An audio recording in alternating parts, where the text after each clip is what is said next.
గారు southern states తాలూకా ప్రాతినిధ్యం తగ్గిపోతే అస్తిత్వం అనే పాయింట్ శ్రీనివాస్ గారు ఎత్తింది కూడా నిజంగా డిబేటబుల్ పాయింట్ రఘునాథ్ బాబు గారు. అంటే పార్టీలకు అతీతంగా ఇప్పుడు స్టాలిన్ ఏమంటున్నారంటే బీజేపీకి సంబంధించిన నాయకులు కూడా ఈ మన సౌత్ స్టేట్స్లో వాళ్ళు కూడా మాట్లాడాలి అనేది ఆయన చేస్తున్న ఒక విజ్ఞప్తి, ఒక జేఏసీ ఏర్పాటు చేసి ఈ ఎంపీలందరూ కూడా దీని మీద ఖచ్చితంగా ఇప్పుడు కనుక రియాక్ట్ అవ్వకపోతే, గతంలో చంద్రబాబు నాయుడు గారు మాట్లాడారు కొద్దిగా, ఇప్పుడు మరి సైలెంట్ అయ్యారు. ఎందుకంటే మీరు మరి ఎన్డీఏలో భాగస్వాములుగా ఉండడం కారణమా? ఎందుకంటే జనాభా పెరగాలి, పిల్లల్ని ఎక్కువ మందిని కనండి అని చెప్పిన వాళ్ళలో ప్రధానంగా నాకు ఇద్దరు గుర్తు, చంద్రబాబు నాయుడు గారును స్టాలిన్ గారు. రఘునాథ్ బాబు గారు ఇప్పుడు నమస్కారం. ఇప్పుడు ఒకటి డీలిమిటేషన్ 2009లో కూడా జరిగింది. దానిలో రాష్ట్రాలు 1977 last do respect to Raghunath Babu garu 1952, 1963, 1977 emergency లోపే జరిగిందండి. 76లో చివరిగా డీలిమిటేషన్, 76 బిఫోర్ ఎమర్జెన్సీ నియోజకవర్గాల పునర్విభజన జరిగింది. దాని ప్రకారం హైదరాబాద్ లో పార్లమెంట్ సీట్లు పెరిగినాయి, హైదరాబాద్ లో కూడా పెరిగినాయి, అసెంబ్లీలు తగ్గినాయి. కానీ with in the state parliament స్థానాలు పెరగలేదండి. రాష్ట్రానికి మాత్రం స్టాండర్డ్ గా ఉందండి. రాష్ట్ర ఇండియన్ కాన్స్టిట్యూషన్ అమెండ్మెంట్ ప్రకారం రాష్ట్రాల లోపల, కానీ ఏ రాష్ట్రానికి పెరగలేదండి.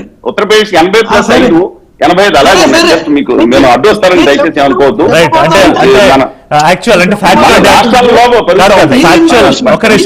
నేను కూడా అంటే ఫ్యాక్చువల్ డేటా కదా రఘునాథ్ బాబు గారు, రెండు తేడా ఉన్నది, అది నేను చెప్పొచ్చు. ఓకే కంటిన్యూ చేయండి. సో 2009లో జరిగిన డీలిమిటేషన్ దీనిలో రాష్ట్రాన్ని యూనిట్ గా తీసుకుని దానిలో సీట్లు అటు ఇటు మార్చారు, కానీ వేరే ఇబ్బంది జరగల.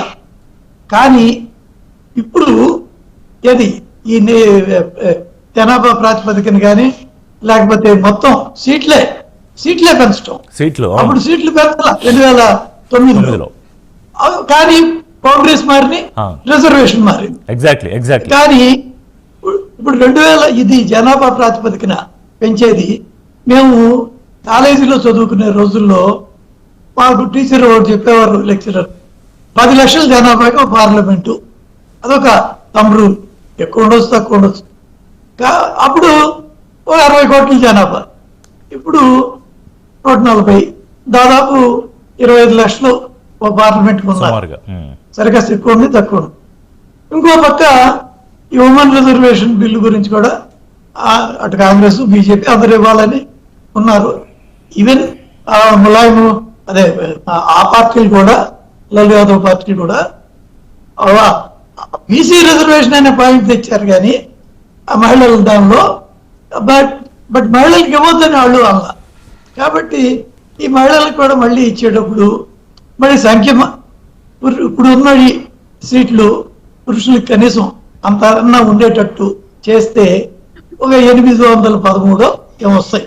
అంటే 542, ఇఫ్ 542 అనేది 2/3 అయితే మొత్తం టోటల్ 813 వస్తాయి. ఆ రకంగా 270 అంటే 50% పెరుగుతాయి.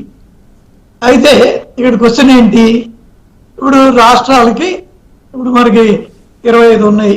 నిజానికి ఆంధ్ర తెలంగాణ మధ్య ఎంతైనా కానీ ఆంధ్ర నుంచి తెలంగాణకి మైగ్రేషన్ ఉంటుంది, తెలంగాణ నుంచి ఆంధ్రాకి అంత ఎక్కువ ఉండదు. సహజంగా మరి ఆంధ్రాలో జనాభా కంపారిటివ్ ఓవర్ ఏ పీరియడ్ కూడా ఆంధ్రాలో తక్కువ జనాభాకే పార్లమెంట్ సీట్లు ఉంటాయి. తెలంగాణ వాళ్ళు అనవచ్చు నాకు జనాభా ఎక్కువ, మాకు సీట్లు తక్కువ అని. ఇలా ఎక్కడో ఉత్తర దేశం దక్షిణ దేశమే కాదు, మన విభజిత మన 2 రాష్ట్రాల్లో కూడా ఇలాంటి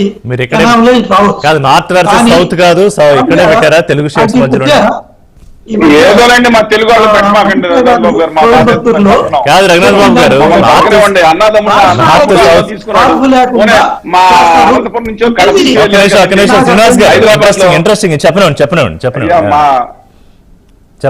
రాష్ట్రాలకి మార్పు లేకుండానే చేస్తారు, ఎవరికి నష్టం అన్యాయం జరగదు. అంటే ఒకవేళ 40 చోట 60 చేస్తే అప్పుడు ఇక ఆ రాష్ట్రం తమిళనాడుకి ఎన్ని 40 అంటే 39 40 అనుకోండి రౌండ్ ఫిగర్ 60 చేశారు పాండిచ్చేరి ఒకటి 40 అని ఉంటుంది. దట్ మేబీ ఆ రకంగా వ్యూ తీసుకుంటారేమో. ఆ ప్రకారంగా ఈ రాష్ట్రాలకి ఏమీ నష్టం జరగకపోతే ఇవాళ కాదు రంగనాథ్ బాబు గారు, ఏమీ నష్టం జరగకపోతే స్టాలిన్ ఎందుకు ఇవాళ అంత పెద్ద ఎత్తున మొత్తం సౌదర్న్ స్టేట్స్ ఎంపీస్ అందరినీ జేఏసీ చేయాలనుకుంటున్నారు? అందరికి లెటర్లు రాస్తున్నాడు ఆయన. ఇప్పుడు this is the need of the hour అని ఆయన ఎందుకు ఫీల్ అవుతున్నాడు? ఆయన 2 టర్మ్స్ ఉన్నారు, యాంటీ ఇన్కంబెన్సీ వస్తుంది, ఎలక్షన్ దగ్గరలో ఉన్నాయి, ఒక ఇష్యూ కూడా కావాలి, అది డైవర్షన్ ఇష్యూ అవసరం. ఎప్పుడండి 2 టర్మ్స్ ఉంది? ఎప్పుడున్నారు ఆయన? ఒక నిమిషం శ్రీనివాస్ గారు, ఒక నిమిషం. 2 టర్మ్స్ ఎప్పుడున్నారండి? డిఎంకే 2 టర్మ్స్ ఉంది కదా. అదేంటండి మీ చేతుల్లో ఆల్వాడిచ్చారు కదా, పాలక్ పన్నీర్ బటర్ మసాలా ఇద్దరు పెట్టుకుని, ఇద్దరు ముఖ్యమంత్రి పెట్టుకుని ముక్కలు చేసి డిఎంకే 2 సార్లు వరుసగా గెలిచింది కదా అనేది. డిఎంకే పెట్టుంటారా? ఏం సార్ చరిత్రను రిఫర్ చేస్తాను, నాకు తెలిసి లిమిటెడ్ నాలెడ్జ్ నేను చెప్తున్నాను. సరే కాదు కదా, చెప్పనివ్వండి. సరే ఏదేమైనా ఎలక్షన్లు అయితే ఉన్నాయి. సరే 2 సార్లు చేశాడు, ఒకసారి చేశారు, సరే అది డిఫరెంట్ ఇష్యూ. కాబట్టి ఇలాంటిది ఏదో ఒకటి వస్తే దాని మీద పోతా ఉంటాయి కదా, డైవర్షన్ జరుగుతుంది. అంటే సీట్లు ఇప్పుడు ఇక్కడ మీరు చిన్న విషయంగా చెప్తున్నారు రంగనాథ్ బాబు గారు, కానీ సీట్లు జనాభా ప్రాతిపదికన ఒకవేళ చేస్తే సబ్జెక్ట్ కరెక్షన్ అంటే ఇంకా మనకి ఇవన్నీ అంచనాలే కాబట్టి ఉత్తరప్రదేశ్లోనే 80 నుంచి 122 సీట్ల దాకా అయ్యే అవకాశం ఉంటుందని, బీహార్లో 40 నుంచి 70 సీట్ల దాకా పెరిగే అవకాశం ఉంటుంది, తెలంగాణలో 17 నుంచి కేవలం 20, ఆంధ్రప్రదేశ్లో 25 నుంచి కేవలం 28, తమిళనాడులో 39 నుంచి జస్ట్ 2 41, కేరళకు 1 సీట్ తగ్గుతుంది అని ఒక అంచనా ఇది. సో ఎక్కడ మరి నష్టం జరగట్లేదు అంటారేంటి మరి? ఆయన నేను చెప్పింది మొన్న అమిత్ షా గారు చెప్పిన దానిలో నాకు అర్థమైంది అని చెబుతున్నా. ఏది స్టేట్స్ కి సీట్లు మారు అని అంటే ఇది ఒక రకమైన డీలిమిటేషన్ అవుతుంది. అయితే గొడవే లేదు అంటే స్టేట్ లో ఉన్న 2009లో జరిగినట్టు స్టేట్ లో ఉన్నటువంటి సంఖ్య అంటే మీరు అన్నట్టు అంటే ఫస్ట్ 42 ఉండే ఆంధ్రాకి 2009లో పునర్విభజన జరిగింది కానీ